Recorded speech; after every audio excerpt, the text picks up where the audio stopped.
Good afternoon, everyone.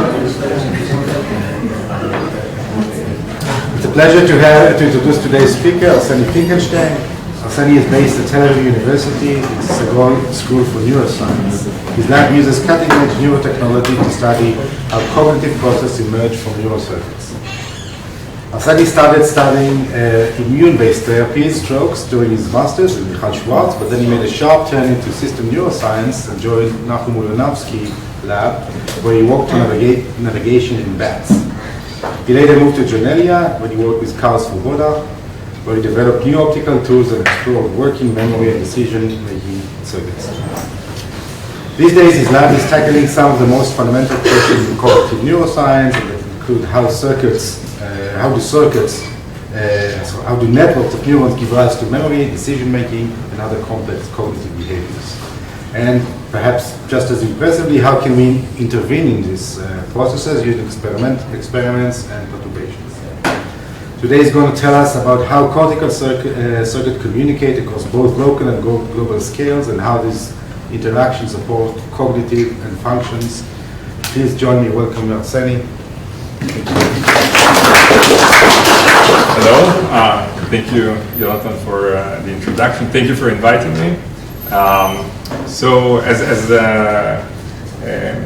Jonathan mentioned, we are interested in how the brain generates cognitive phenomena, and the major dogma in neuroscience is that connectivity and neural interactions are the defining elements that allow the brain to implement computation that we call eventually cognition. And by cognition, I mean things like decision making, choosing specific action. It can be as simple as choosing to reach a particular target with my hand versus another target, but also more complex decisions such as navigation-based decisions. And even more abstract choices. And if we are looking at the underlying underlying connectivity,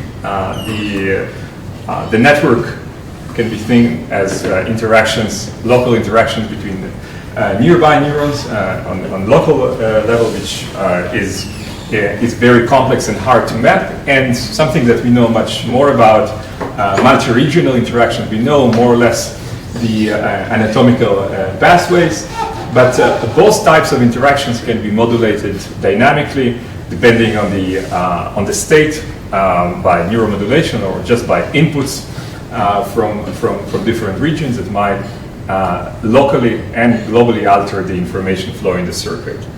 And if we are trying to relate this type of network interactions to different computation that the circuit is involved in, we are, I think, after more than half a decade since human and Wiesel are in a relatively good place in understanding how sensory processing is formed, and still there is much to know, but when we look at orientation, selectivity in the visual cortex, we know quite a lot about the underlying mechanism, about the inputs from the thalamus, and about local amplifications through network interaction, recurrent network interaction in the visual cortex that give rise to this type of tuning curves. But when we go to more abstract, away from the sensory system, more abstract representations such as place cells in the hippocampus, which we also know for 50 years, how place cells are formed, and place cell is something in between a sensory and a memory cell. It is much hard to know what is the underlying circuitry and the connectivity. In the talk, I would talk about the motor domain, which I would argue is even harder to approach in order to bridge this mapping between connectivity and function. So in the talk, I would talk about representation of action and outcomes in the motor cortex, actions, specific choices, and outcomes, monitoring of the brain of the output of this outcome of these actions. And I would talk about our first sort of baby steps towards understanding the underlying network organization that supports these functions.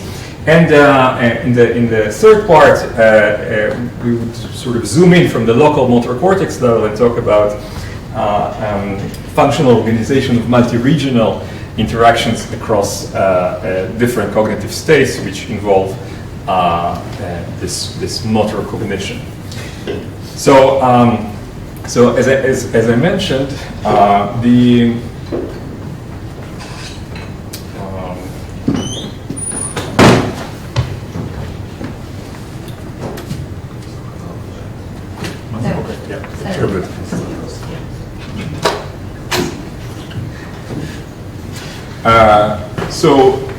as I mentioned, the motor domain, or everything that involves animal movement, I think is particularly challenging to study with respect to the link between representation and the underlying connectivity, or the underlying network interactions. And the reason is that both for the sensory representation and the representations that we know in the hippocampus, we can just simply, in the case of sensory input, just show the stimuli to the animal. The animal can even be anesthetized, and we will see responses in the brain. When John O'Keefe found place cells, his basic idea was just to let the animal move freely and see what happens, and place cells were found. So with this respect, we can think that these representations are representing something that exists in the brain prior to any training. But if we move to any form of a task, and in the case of the motor domain, these are the famous famous representation from Georgopoulos, cells that are encoding movement direction in the motor cortex, the animal has to be trained on this particular task. If you go to the methods of this paper, they would say that the animal was trained for about between 1 and 2 months on the manipulander. So basically, to get this type of tuning, neurons that are tuned to direction of the arm, the monkey had to move for 2 months the hand in a particular stereotypic function. So the representation that we find are already some product, presumably of network plasticity, and Are you saying that if you would repeat this experiment without these 2 months of training, you wouldn't see this in the monkey? Well, I wouldn't claim it categorically for every type of representation, but I would argue that at least in some domains, and we can extend this claim to eye movement task, where the animal has to be pre-trained on the fixation for a long time in the case of the monkey, or any type of training that we would also do in mice, let's say to report a decision with directional licking. We would essentially track the brain after particular changes in the connectivity. So I would say more generally that in the motor domain, for many type of representations, there is still unclear.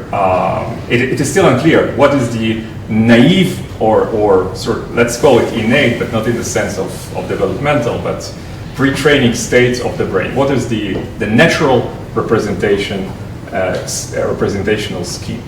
And in some case, it might map or some aspects would be mapped. In some cases, they might be different. And and this is an inherent challenge in this domain. So what we wanted to do is to develop a task which would allow, kind of similarly to what was found in the hippocampus, where you can map the location of the animal by simply letting the animal run around.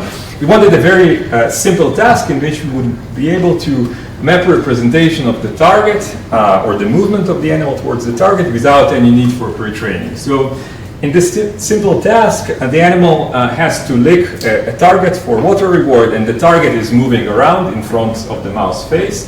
The mouse is head restrained, and the mouse simply needs to reach the target. So there is a target, and I'm getting a cup of coffee. I'm simply reaching it from different positions depending on where the target will be presented.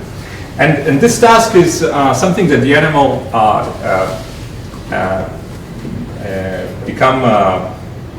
they start to perform very quickly after a few trials. And in the very first day of the head fixation, you would have the mouse lick for many hundreds of trials, essentially performing directional licking. We can start studying the underlying neural activity and the underlying network connectivity, essentially in these very early stages of learning, and use it as a baseline for studying more cognitive behaviors, cognitively demanding behaviors. So if we look at the motor cortex using imaging, using calcium imaging in this task, and for example, take activity of one neuron, so we can see that this particular neuron is active more when the target is in that part of the grid than in this part of the grid. And if we trial average over many repetitions, we would see that actually many neurons, and this is an example neuron in the motor cortex, would have a very sharp field to a particular target position. So this neuron likes it increases activity when the target is in the center up part. Yeah. So the animal is head fixed. Yes. And how does it reach the target in different places? So maybe this cartoon is misleading. So this is just a schematic. In fact, this grid is just in the reachable zone of the tongue. So the furthest parts of the grid is where the tongue can reach. So how wide is the difference between the two very extremes of the target? So it's depending on for each animal we map how far it can reach. So it's about 1 by 1 millimeter more or less. So it's a very small mapping of immediate reach zone of the tongue. And actually, you can do similar thing with grabbing with the paw. And some people were repeating now this task with movement of the paw of the animal. Now, this was just one example of the cell. And if you're forgetting for a second about when, with respect to the contact of the target, the cell is moving, and just care about the location that the cell is representing, we can collapse the time of the response into a single bit, and we will get these matrices indicating. This is one example for this cell where the cell is fired, and this shows 100 neurons simultaneously imaged in this dot. So every box here is a neuron, and you can see if you want, the target field by an analogy to clay cells in which each neuron prefers to respond. So this neuron likes this top upper corner of the location grid, and for example, this neuron has a broad field corresponding to the entire left side, and you have different examples of neurons with sharp or broad tuning. Collectively, you have a mapping of this rich space, and we again by borrowing the analogy from the place literature, are thinking of the cells as cells that are representing the location of the target in some way, perhaps similar to how place cells represent the location of the animal. But these neurons are active after the leak, right? So that's a great the question. vertical line is the leak. So exactly. So the example neurons that you saw is indeed active after the lick, and about 2/3 of the neurons are active mostly after the lick. About 1/3 would have some form of preparatory activity, and this is very different from what you see in the trained animal, where you have a lot of neurons with preparatory responses. And that's again coming back to my introduction about the learning stages that might. But if it is coming after the leak, how do you know it's not the motor part? You're saying it's representing the target, but it could be just lifting my tongue up. Right. So we were interested in this question, and we are also tracking the tongue. And as one manipulation to distinguish the motor aspect from something more abstract about the target, we actually manipulated the reward that was associated with each movement. So randomly, on about 20% of the trials, we either increased the reward or omitted the reward. The animal didn't have any control of what trial would be reached, and we tracked the activity. In this case, activity examples, 6 example cells, when the reward outcome was different. And you see that these cells are actually responding differentially according to the reward outcome. And we did careful analysis to show that this is not just the number of licks associated with different reward sizes, but actually some kind of abstract quantity of what was the reward outcome. Was it bigger or smaller than the regular, if you want, the expected reward? So you can see that this cell is active more for large reward and less for reward omission, but you have other examples in which this cell is active more when the reward was omitted. And for different cells, the activity is not just a simple kind of mapping of the reward size. So this neuron doesn't care about whether the reward is large or regular, but is suppressed by omission. And this case, again, this neuron is suppressed by reward increase and is not active differentially for regular and reward increase conditions. So we think that these neurons are tracking the reward outcomes, and we find that a large population of neurons, about 20%, are active conjunctively for reward location and reward outcomes. So they are tracking the reward outcome, the location of the target, and increase or decrease their activity based on the outcome for that specific location. And this might hint that these cells are forming some form of vectorial reward prediction error. And when I say vectorial, I mean that it's not just modulation of the outcome regardless of which target I approach. Did I get more or less? But it's specific, and this is what is shown here. It's specific for a particular target. I know that I reached this particular target and got more or less reward than expected, and there's theoretical work that shows that such form of a teaching signal that is essentially vectorial is more efficient for learning, because you know for each action what was the associated outcome. Yes. I have a question about the task itself, because here it's supposed to be like a natural motor activity, and then because it's the rat head is fixed, then he needs to adjust like his tongue in an unnatural way. So he does need to like do a new kind of learning that is supposedly the same thing as doing like the monkeys with the statements. Yeah, well, I don't want to defend too much the fact that this task suffers from some non-naturalistic aspects. We need that for being able to do recording and manipulation. I would say that this type of representation we see already from day one. So this type of tuning, and this example cells, are seen from the very first trial.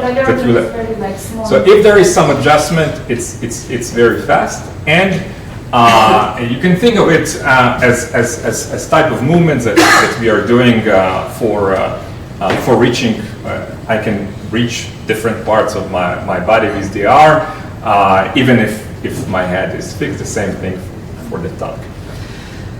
All right, so this was an introduction about the type of representation we find in the motor cortex. Yeah?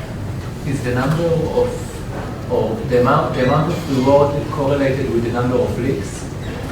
Because if you have more reward, maybe you have more leaks, and then you are recording the number of leaks. Yes, correct. So that's what I mentioned, that we were very careful in tracking the leaks, and indeed, more reward is associated with slightly bigger number of leaks than regular, and even less small. But you see that the neurons are not not all. This is an example of neuron that is active for big reward more than regular, and even less for small. But there are different examples that essentially violate just this leak number predictions. And we did GLM analysis to show that the leak rate is a very modest predictor of these cells. There is a subpopulation of cells that do change their activity just as a function of the leak, but most of them are representing this other more abstract outcome signal. Yes. How heterogeneous are the cells if you don't normalize it? How what, sorry? How heterogeneous, like how different are the tuning function if you don't normalize? Well, these are that type of RF signals, so a lot of the activity is dependent on just how bright or dim the cells are. You would have I can say in terms of the numbers, this is a very common signal. So about 50% of the cells represent location. And about half of them represent their reward. So we have good statistics on that.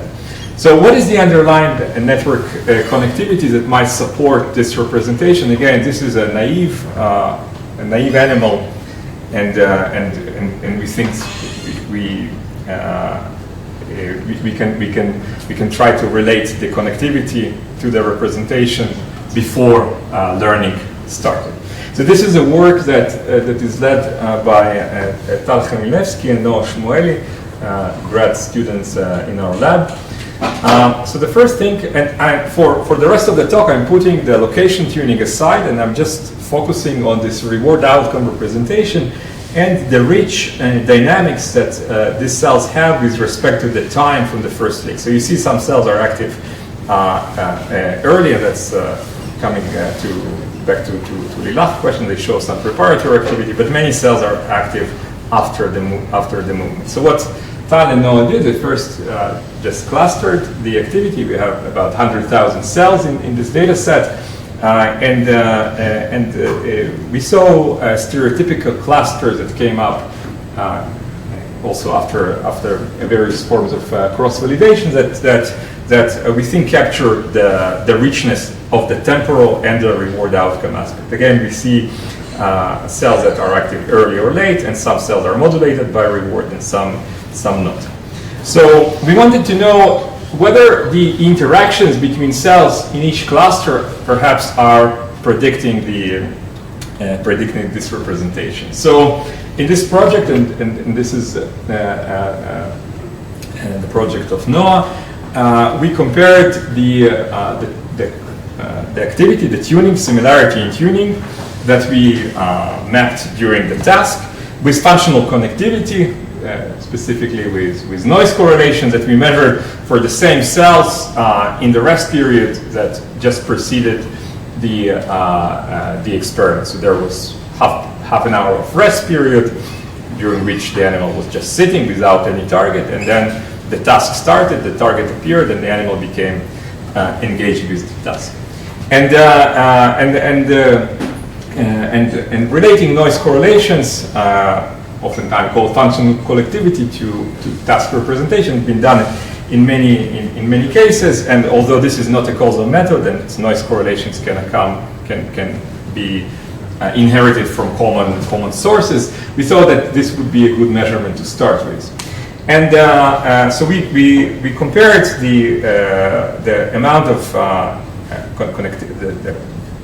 connectivity strengths within clusters versus across clusters. So the hypothesis was that within clusters, cells would be more correlated to each other, more connected by this functional connectivity metric, versus cells across clusters would be less. And indeed, that's what we found, that within cluster connectivity was stronger than across clusters, but it was we were a bit disappointed by that. We expected that cells with very different tuning would have less correlation within across these different tuning types than cell within cluster.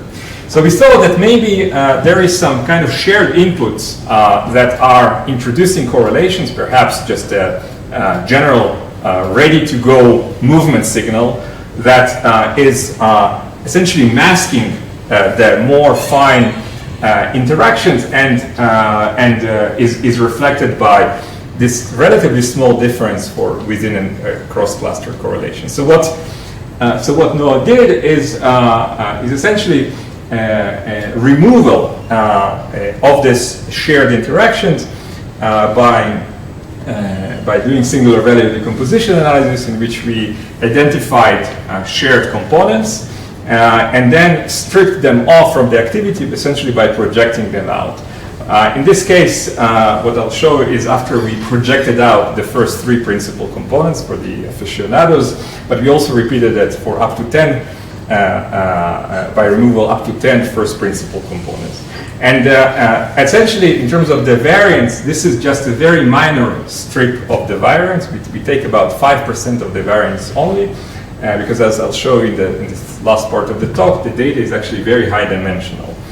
And then we recompute the noise correlations on this residual space that is essentially doesn't contain the shared signals. And what we see that after this removal, we get on the one hand very sharp drop in the overall correlation, but the difference between the within cluster correlation and the cross cluster correlation become very dramatic.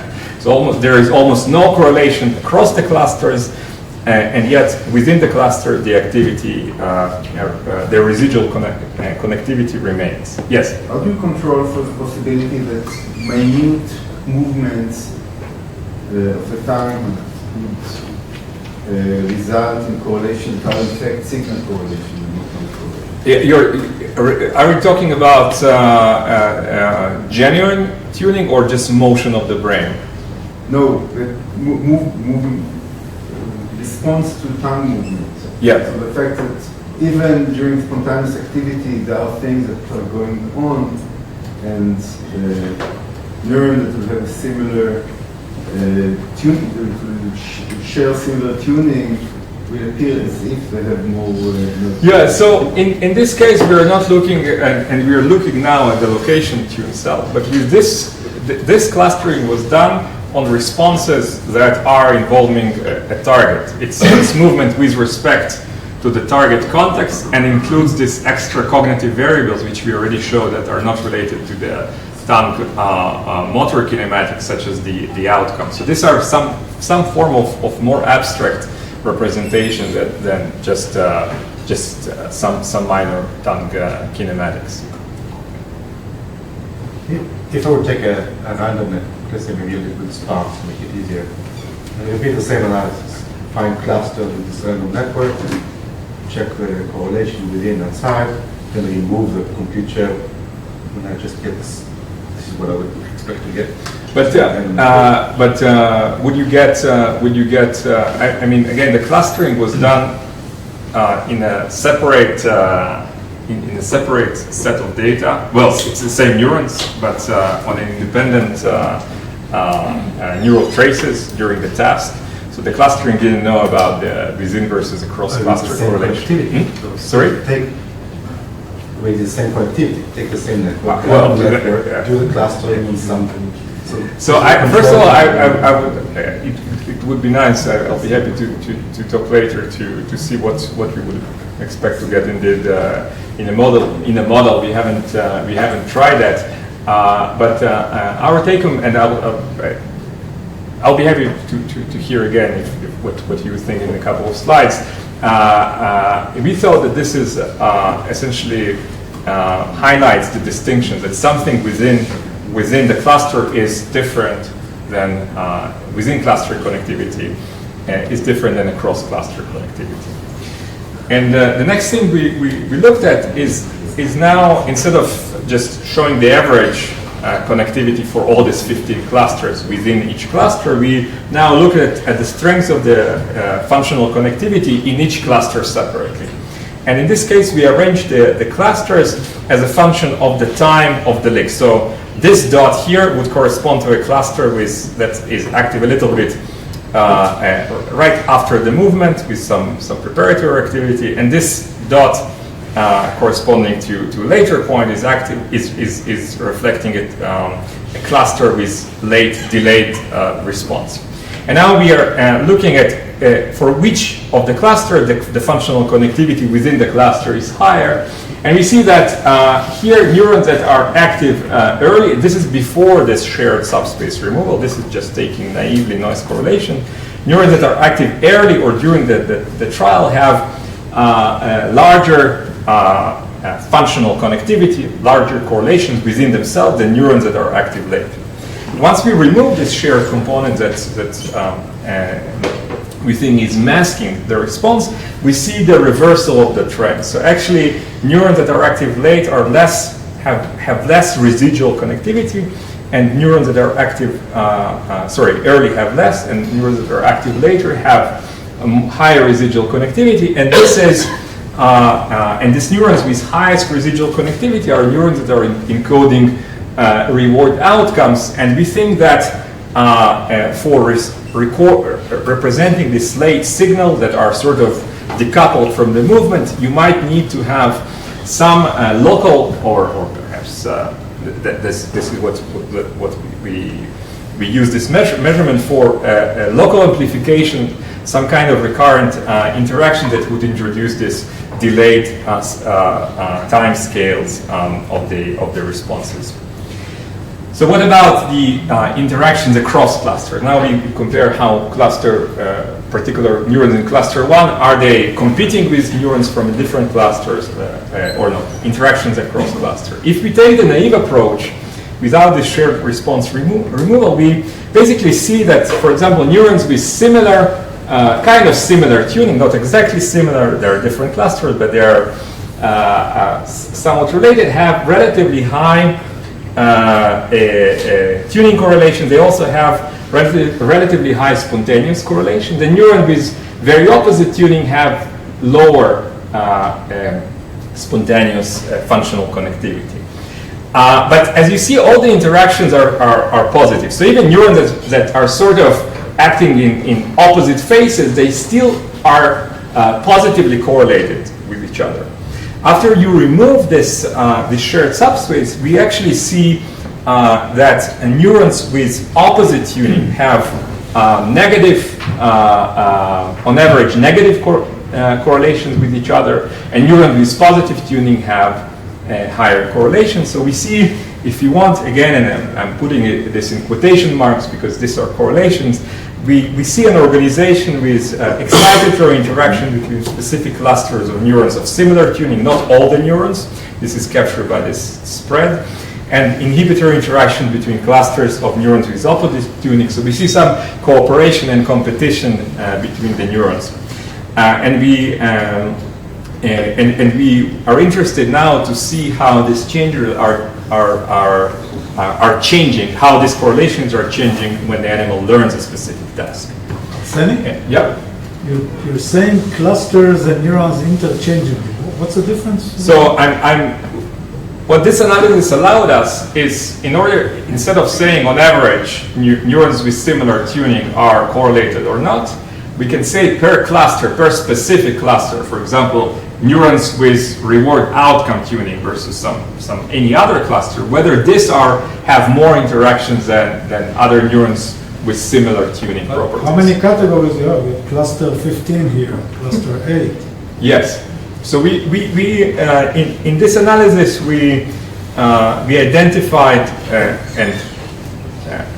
the distinction can be changed depending on your criteria. We have about 15 clusters that are distinct by time of the response and whether there is reward outcome modulation and in what direction.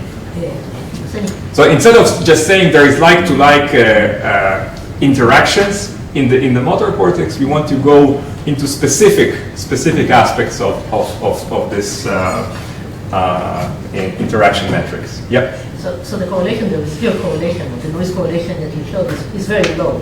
And I wonder how many added spikes, is there in this type of correlation? Yes. So the values are when we are talking about the full correlations without the residuals, the noise correlations of about 0.03, 0.05, that is very typical for noise correlations. Once we remove this shared component, the residual correlation dropped by an order of magnitude, and we were worried about that. I haven't showed you, but when we cross-validate and ask whether the shapes of the relative magnitude of the correlations between the clusters are actually preserved if we do it independently, we see that it's actually stable property of the cluster. So they are weak, and this is calcium signal, so I can't translate it to spikes.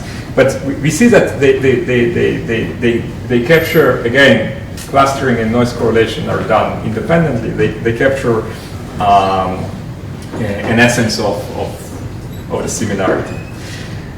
And I would say that in some of this experiment, we were also, and this is what I worked on during my postdoc, on methods to go beyond correlations. We wanted to have causal methods to measure interactions. And we did it by stimulating cells optogenetically and looking at the responses of all the other cells using calcium imaging. And we found that there is a relationship between this time it's a causal metric. We stimulate, we know the response.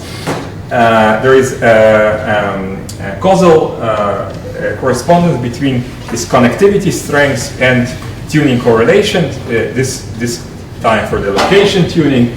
And in addition to that, we also found that there is a causal correspondence between connectivity strength and the noise correlation, again in the same range. So we think that the noise correlation, you can't say it for every pair, but we think that they are not merely just inherited from shared inputs, at least on average. Also, as we do think that some of them are reflecting some common inputs. So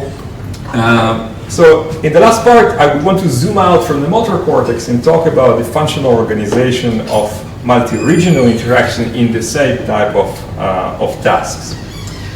So during this task, and this is an example of how an animal behaves, there are a lot of movements. The tongue is moving, the paw is moving, the animal is whisking. Again, it's an untrained animal. And we know that in addition to motor cortex, it receives many inputs, direct or indirect. Previously, I studied this pathway relaying information from the somatosensory to the motor cortex. And if we just look at the cortex of the mouse from the top, we see each dot here is a neuron. We see many neurons in addition to the motor regions in regions around it.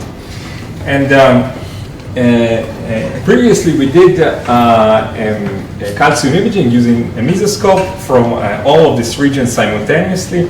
In these recordings we have about 30,000 simultaneously recorded neurons in this task. Every pixel here is one neuron. And you see a very complex patterns of interactions, in this case during this task.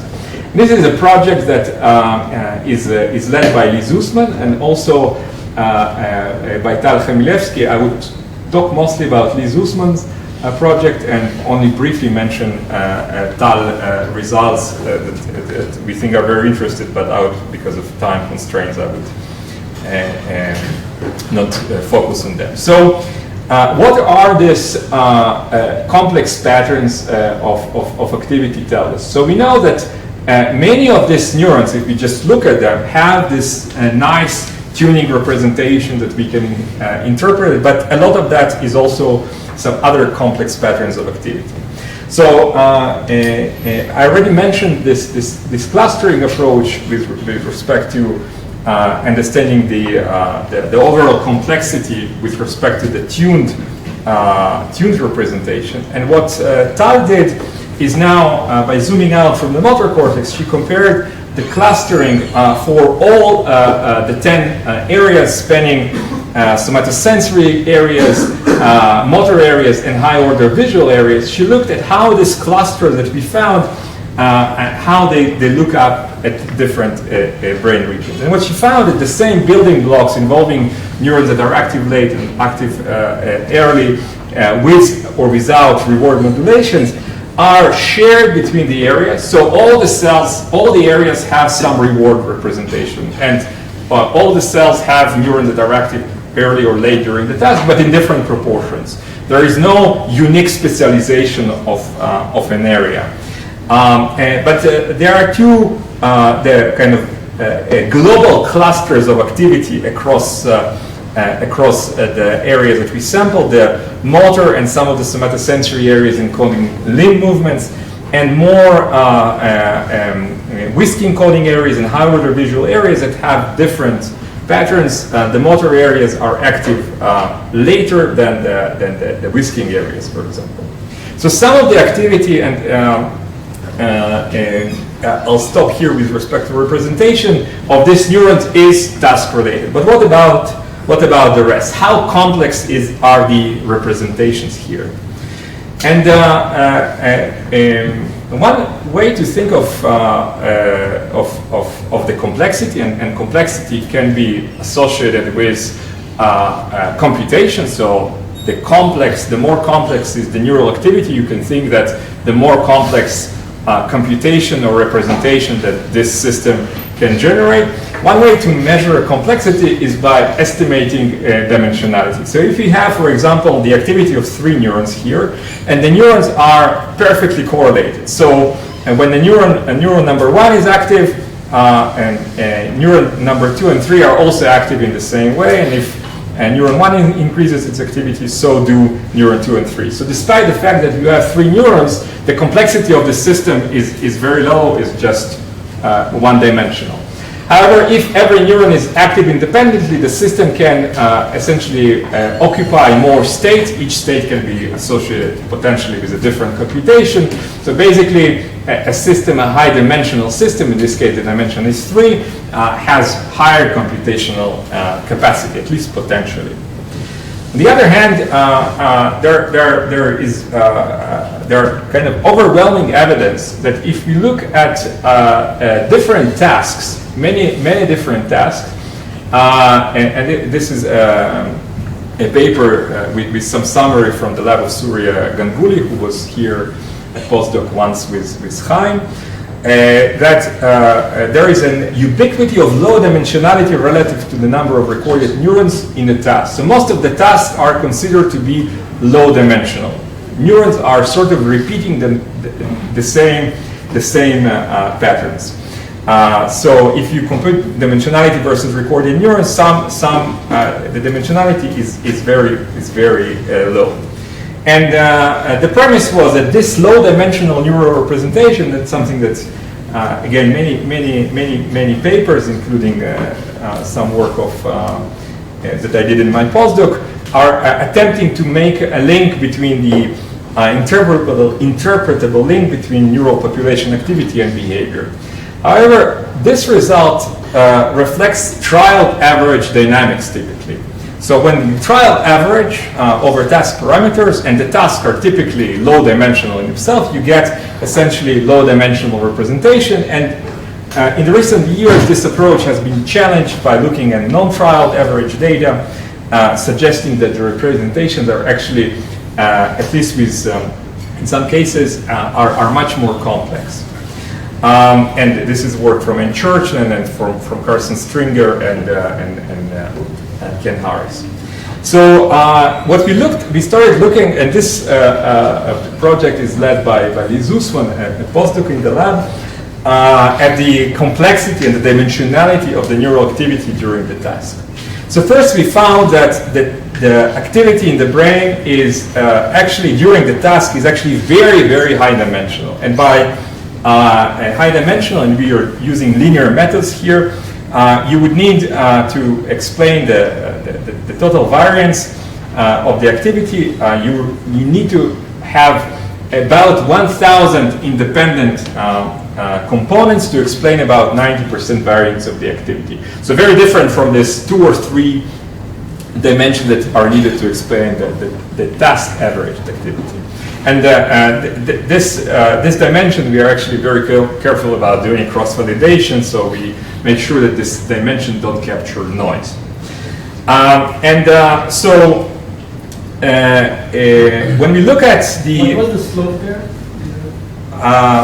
So the slope is slightly smaller than -1, and I'll get to the slopes of how the dimensionality grows up with the number of neurons in a second. What do you mean doesn't capture noise? Sorry? What do you mean doesn't capture noise? So if you just take new activity, do PCA, some of the less dominant PCs might be just noise. So we are... This is trial-by-trial variability, or... this is just traces. They happen during the task and also during spontaneous activity. And we look, in this case, it's focused on the task, and we have 30,000 neurons. By time point, we are doing PCA. But in this case, some of the lower, or some of the PCs might be just capturing some idiosyncratic noise. Noise, you mean measurement noise? It could be measurement noise and something that is just doesn't repeat itself. Poisson noise of Poisson spiking is noise. Poisson spiking in this case would be counted as noise. Yeah. if it's indeed uncorrelated. So we are correlating, we are doing cross-validation to make sure that these dimensions are showing that the activity is reproducible along them. I'll be happy to tell about the methods offline. But the signal, what signal are you using? Calcium This is the imaging. calcium, Yes. just the raw signal. It's not It's deconvolved neuropil corrected calcium signal. Yeah.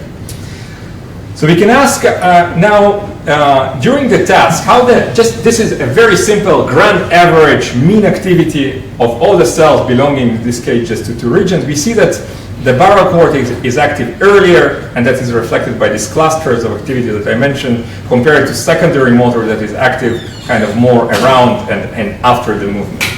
We can look at the dimensionality of the representation now in each slice of the trial, and we see that despite the fact that different regions are up or down modulated during the task, the dimensionality of the activity of the population is actually quenched around the time of the movement. And we see that for all the 10 regions that we sampled, you see a quenching of the dimensionality, even though the different regions have different mean activity. And this is, we think, is very much related to the work by Mark Churchland, showing that stimulus onset quenches neural variability in many different cortical regions. But what they showed was on this level of the single neuron, the variance of the single neuron is quenched. And here we are showing that actually the coactivity of the neurons is that the population becomes more synchronized during particular phases of the task, and perhaps reflecting the preparation of the movement. Yeah.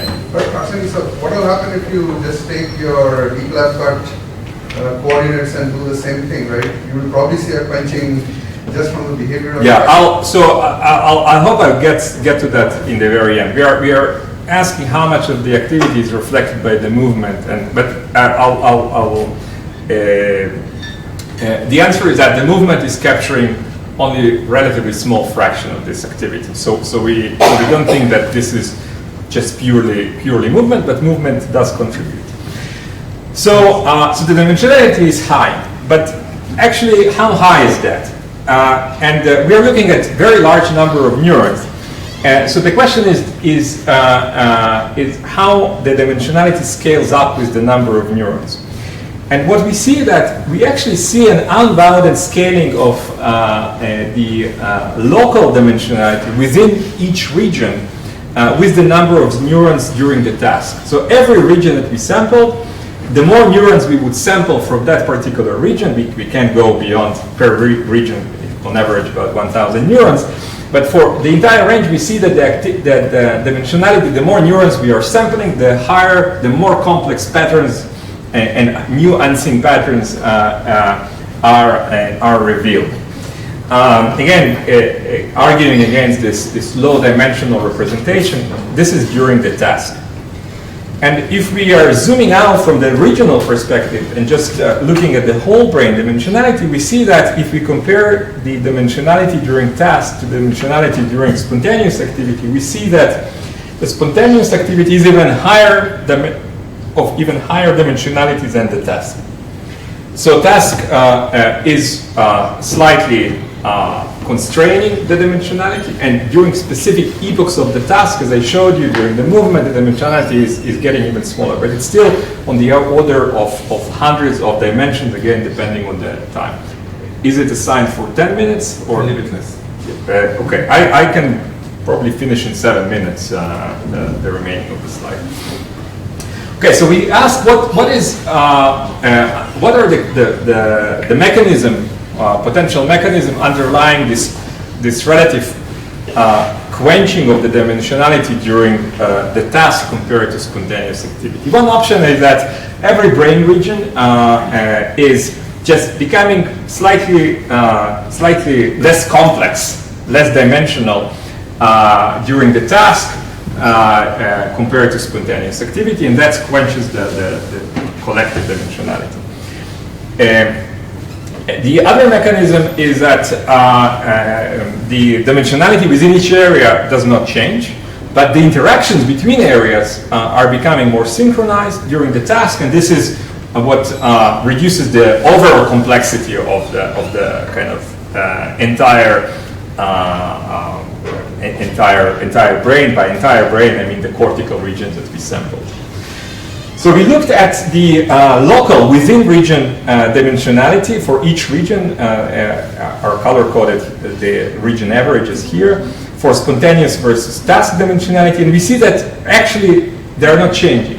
So despite the fact that there is a global reduction of dimensionality during the task, each region is actually remaining as complex during task as during the spontaneous activity. So this rules out this idea that on a regional level there is quenching of the dimensionality.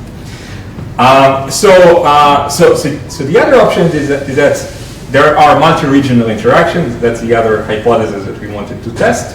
And this areas are communicating through different communications channels, through different dimensions that are correlated, and perhaps they are modulated during the task. So, and so these are the analysis that Liz Zussman did with contributions from undergrad student Shani in the lab. So we parcel the area into the brain, areas that we recorded into anatomical parcels, and we asked about the interaction between each of the parcels by doing essentially a form of regression analysis, specifically reduced rank regression, in which we ask how much the activity of one area is explaining the activity of the neurons in another area, and how many dimensions you need to essentially capture this communication. So first of all, on average, each area can be explained through pairwise interactions. About 20% of one area can explain the activity of the other. But there are region-specific differences. Some areas can be explained more by others. We ask how much of this explainability of the activity of one area by the other just simply depends on the distance between areas. Could it be that just close by areas are more correlated than others? And on average, that's the case. There is very clear distance-dependent interactions between areas. But if we just try to predict each pair just by the distance, by the average distance, although many areas would be predicted, the interactions by the anatomical distance, there are notable outliers. So some areas are more interacting with others despite their being far or close. And for example, primary motor cortex has more interactions than you would expect just by the anatomical distance. And the other thing that in terms of the dimensionality of these interactions, how many, is it just one common mode that is synchronizing all the regions together, or there are many different patterns that are shared? The answer is similar to the dimensionality that I mentioned before. Also, the communication dimensionality is high dimensional. The more neurons you sample, it turns out that you need more and more patterns to explain them. So these interactions between areas are also high dimensional. And finally, we show that during task, the communication is stronger than during spontaneous activity. And that supports this second hypothesis, that basically higher synchrony across areas during the task without modulations of the complexity on the regional basis is what's driving the overall reduction in dimensionality during spontaneous activity compared to rest. So I have two more slides about the contribution to video, but I can just summarize if I'm out of time. Okay, so I'll just three more questions. Including questions. So maybe I'll just summarize that. A big question remains is what is captured by this higher dimensional activity. So I already showed you that some of it can be captured by just tuning of the different cells. Also, some recurrent interactions, some connectivity also contributes, but there are also movement signals, and Ronak was asking about that are also contributing to movement. And I'll skip on this slide, but I'll just mention that movement is capturing quite a bit of the interaction between regions, but actually close by regions are sharing less movement-related signals and more kind of private chatter between themselves than far away regions, and basically are gating movement-related signals in a distant dependent manner. So I would summarize this last part. We show that when we are looking at global cortical dynamics, the neurodimensionality or the complexity is high during goal-directed behavior, and it scales with the number of neurons. So the more neurons we get, and that's maybe also an answer to how many neurons we need to record to understand to capture the neural responses. So far, we say that our answer is with modern recording methods, we haven't hit the boundary for that. Second, dimensionality is dynamic and it quenches around movement time.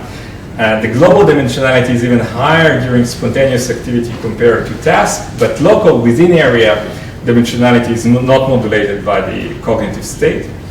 And the communication across brain areas where the synchrony is increased during the task, it is high dimensional and distant dependent, and it is gauging movement information in a distant dependent manner as well. And the overall take-home message that the representation of actions and outcomes in the motor cortex, we have before training, we have reward location neurons that encode reward outcome. They are interacting in a kind of like-to-like interaction that we see after removing the shared subspace, including competition between movement, opposite movement, time selective cells and reward outcome cells. And finally, the high dimensional interactions across cognitive states are regulated by high dimensional communication subspaces.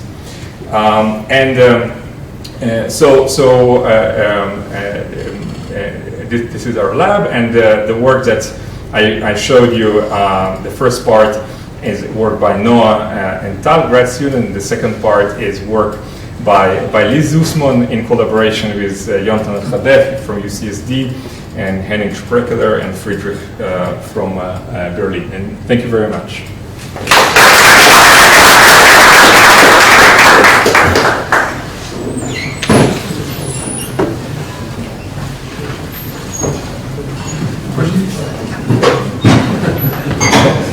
Yes, so we're out of time, so maybe...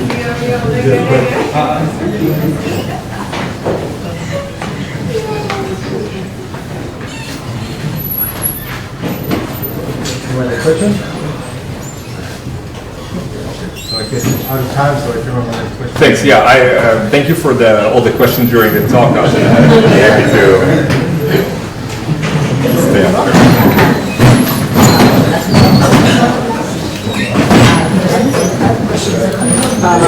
Thank you, first of all. Shall we please?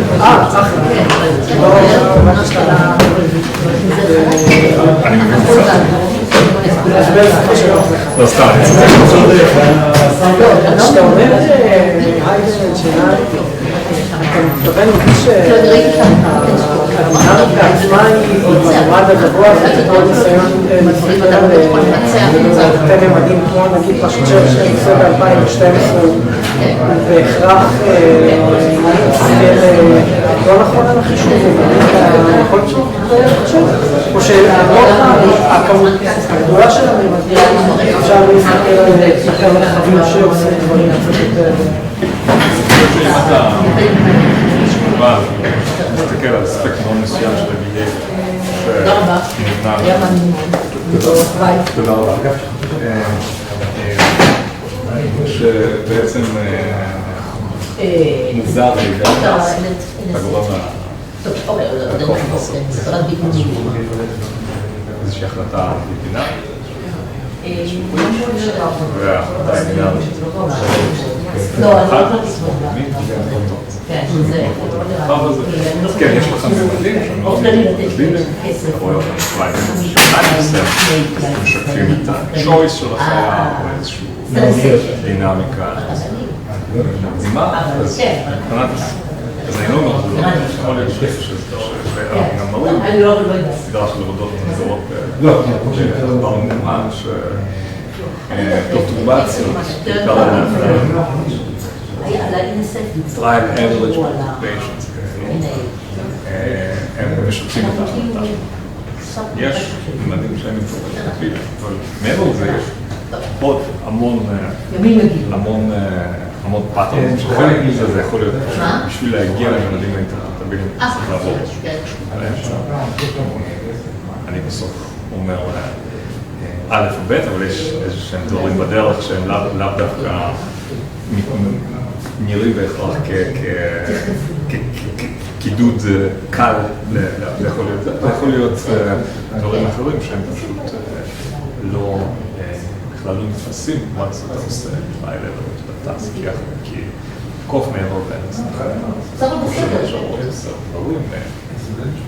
וזה שידת הצורך חלק מזה זה נתפס וידאוגרפי חלק זה לא אז אני לא זורק את שרת שם לא ככה.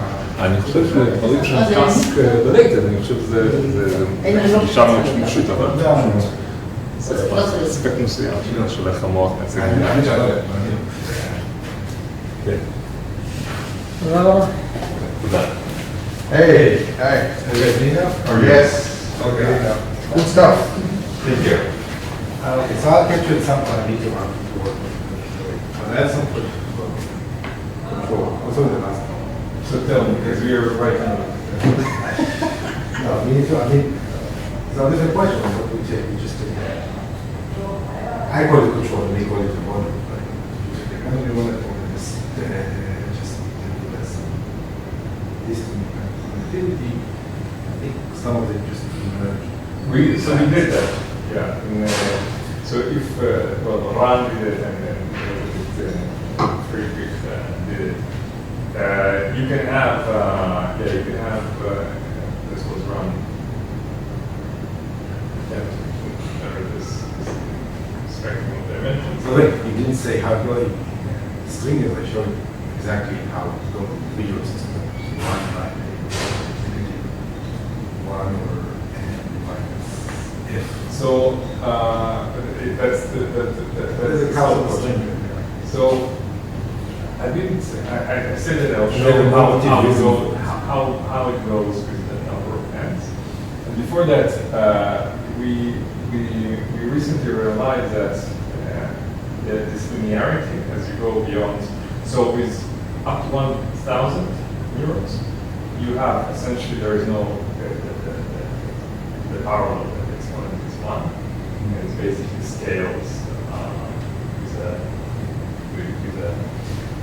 coefficient of 0.3 times the number of neurons. You get a linear increase with the number of neurons. Just so if you take 300 neurons, you have 100 dimensions. If you take 1,000, 1,000 divided by 3. And you after that, you randomly pick your neurons from the... We do it both localized and random. The localized does quite a little bit, but overall you have this scale. But then that's a very recent result. That's because this whole brain part is something that you can't sample much. Eventually you're running out of time. We see a distinctive slowing down, and then it's becoming parallel with a slope of 0.7. But only for high end. So I think if when you're looking at this spectrum of variances, it's related, but not exactly the same. That you asked about the power. I think we have some extra structure here. There, you're now quantifying. No, but this structure that is very high frequency structure. This is something. I'm talking about before I was talking about the extensivity. No, the fact that it's only disappears when you take very long, neurons. So what happens when you take like 10,000 neurons? What's happening exactly? So when you take more than 1,000 neurons, the dimensionality starts to shrink faster. What we think is that I think that's a local connectivity. Could be just the local connectivity. we actually think about it the opposite way. We think, and this would be nice, maybe incorporate after submission or revision. One intuition is that okay, there is some interactions, some correlations. I don't want to call it connectivity per se, but I'm a neuron. I'm getting some correlations from you and you. The closer we are, the more information I get. But the issue is that as you go to larger neurons, there are the number of neurons around me increases square root of. I'm getting in a 1,000 neuron radius, I get just much more neurons. Right. So at some point, as you go to larger n, just one neuron can sample from kind of more neurons with equal distance, and maybe this is what results in this slowing. That's one. So that now result of our like from physics, from analyzing all the different way that different activity scales with different dimensionality, distinct results, 2-dimensional, 3-dimensional. That counts exactly with this one. The fact that the amount of next or layers of how many interaction, or even it's not direct interaction, how many neurons that you get by considering chain interaction. They go differently in different dimensions. Can you maybe point me to a But reference? then you need to think about, because it's not only the physical, but I guess in the whole brain. Because if you think about some area, the connectivity is dependent on some function of it. Some other structure, but it's not your connectivity. So what would be there is one paper. Obviously, we want to measure functional. So there's one paper. paper. So there's one paper that this Schuster should know it, because it's by his PhD advisor. Only. No. He did a PhD. Yeah, Also, also. so it was a master's. Also like his hands. So maybe it's my master advisor. And we said this. Okay. So maybe it's master. I think he wrote there. And then they have this result about how the kernel looked like in the interaction with this kind of two-dimensional structure. But they don't look at the dimensionality. Yeah. What's function? I talked about Jonathan Khaled because, as I mentioned, its result is new, and I get very excited about it. I didn't expect this is a result that it shows that they're kind of losing to scales. So I mean, it's the very complex. if you take, for example, the whole brain and you start sampling neurons around it, and the more you get eventually, it will saturate, it's because of small scale sampling, not large. What happens when you get to many neurons? You're actually sampling from neurons that are When we compare it to local sampling within the region, we compare it to different regions, but forget the regional. The local sampling does grow, and we need to look at it with a prism of. But they know, but It's really less, right? Like the local sampling will be more correlated, right? So less. We definitely see that it's slightly more correlated, but it's still growing about. But again, it's confusing because the fact that you look in them in simple environment is fine, but when you're looking at the overall, both large and small, it's not the same as looking only at the small and see the slope there, only the large. So it still could be due to a small structure, but it's only when you're looking at the difference of basically how, because there's some, basically you have some scale of how fast they fall. And that scale goes into that. If you looking at the smaller areas, you don't see that. So you don't have this change. Well, so I can say that in the causal mapping that we did in the motor cortex, and I know from visual cortex it's even kind of worse. For causal mapping, these are only super strong connections, super threshold. So with that caveat, the connectivity, the causal connectivity is super low. It's within 100 microns. You don't see any super threshold events when stimulating one side. Could be still some subthreshold status that we are missing it when we take many neurons into account. Yes, I didn't think about it. It does come up. But the scale scale is. But even if you have a local scale that is short, because it's after effect, the time scales, so still the other ones. So I'm not sure what would actually be the length.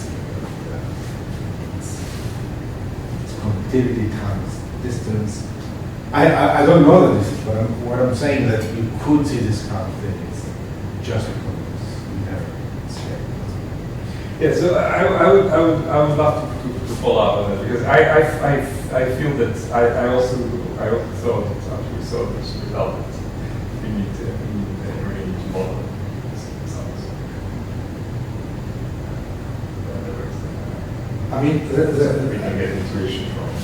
So essentially what you're saying is that if you have like distance-based decaying weight kind of a neural network versus very modular, small world kind of connected network, they will have very different kind of dimensionality growing with the number of units, and the one that he's seeing can fall into the former one. It could be, so I'm not sure that this cutoff does not have, I mean, you can think of it about intuition. It's easier to think of situation in time when you have temporal connectivity. If it's close, only close by temporal connectivity, you can write it as a first order differential equation.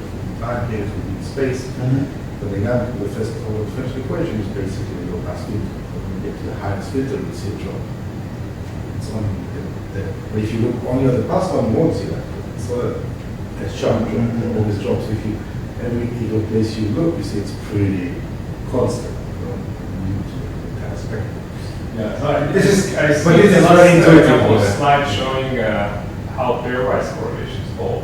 You see that the movement explainable is that the correlations fall much slower. But I don't know if you might draw, if you might get this intuition of pairwise correlation. How fast they draw. It could be. I always when I see that, I'm trying to think, what would I think of a random network?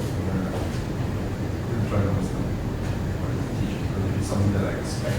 No, or basically start with a random network. What would be the minimum thing I need to add to get that? Yeah. So what Ron did, and he didn't follow through with the model, so it's not it's just a result. It's not tied to the rest. If you take a Mexican hat local connectivity network and otherwise random, you see a power law of the modes fold with the variance fold, including some scales with distance. I didn't show you, but the top modes, there is a power law of how spread out the modes are on the brain that we think is related to this communication substrate. And you get, but for that you need to inject few structured modes. But only few. So if you have 500 power law of scales, physical scales, corresponding, also corresponding to the variance, if you have local connectivity and just inject 10, you will get the rest of the tail. You will get, let's say you inject 10 dominant modes that are sort of going from very broad common mode to something more local, then we see empirically that node 100 is very localized. So you get this reconstructed from a random network with just few structured withholded inputs and local connectivity. But all the scaling, I don't know what's I'm very interested. I do believe that there is a kind of some shared spaces, and we are working kind of dynamics of that. I remember. That's why I'm also very careful about to know more about it. But that's why I'm also very careful about what the noise term is. Because it really turns back on. That's I actually believe in our hypothesis, but I'm not sure. The noise could be. I mean, how the dimensionality fall with the noise and how kind of still looks like a very light might be something in the analysis or something that we're not considering just to distance. I haven't seen like a ruling out that it's not that. It would be nice to or compare get models. others, It's very like to get a model which is purely distance based versus a model that is kind of you compose two networks which are like one with a on fine structure, one on with global structure, and then see the difference. Good better. I mean, yeah, that's cool. So, thanks. yes,